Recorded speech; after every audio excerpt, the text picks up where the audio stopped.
పొట్టిగా ఉండడం వల్ల ఎన్ని కష్టాలు తెలుసా? మనకు ఒక పేరుందనే అందరూ మర్చిపోతారు. పొట్టి పొట్టి పొట్టి పొట్టి అనే పిలుస్తారు. ఇంకా పోతే ప్రతి ఒక్కడు కాంప్లైంట్ తాగు అంటాడు. వాడు ఎవరైనా జస్ట్ పరిచయం అయినా సరే కాంప్లైంట్ తాగితే బెటర్ అమ్మా నువ్వు అనేస్తాడు.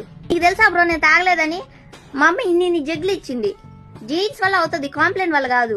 అప్పుడంతా నా కాలికి బొట్టనేల కన్నా పక్కన వేలు కొంచెం పొడుగుందని ఈ పిల్ల బాగా హైట్ పెరిగిపోద్ది, ఈ పిల్ల యాప్ చెట్టు అంత హైట్ అయిద్ది అన్నారంట. యాప్ చెట్టు అంత కాదు కదా, యాప్ పుల్ అంత కూడా అవ్వాల. నేను డ్రెస్సులు మనకి నచ్చిన డ్రెస్సులు మనం వేసుకోలేము, కిడ్ సెక్షన్ లోకి వెళ్ళి వెతుక్కోవాల్సి వస్తుంది. ఎన్సీసీ, ఎన్ఎస్ఎస్ వీటి వేట్లోనూ మనల్ని తీసుకోరు. స్కూల్లో ప్రేయర్ లో అందరికన్నా ముందు నిల్చోవాల్సి వస్తుంది. నాకు యాక్చువల్లీ దాని గుణం చాలా ఎక్కువ. నాకు బ్లడ్ డొనేట్ చేయాలని చాలా ఆశ.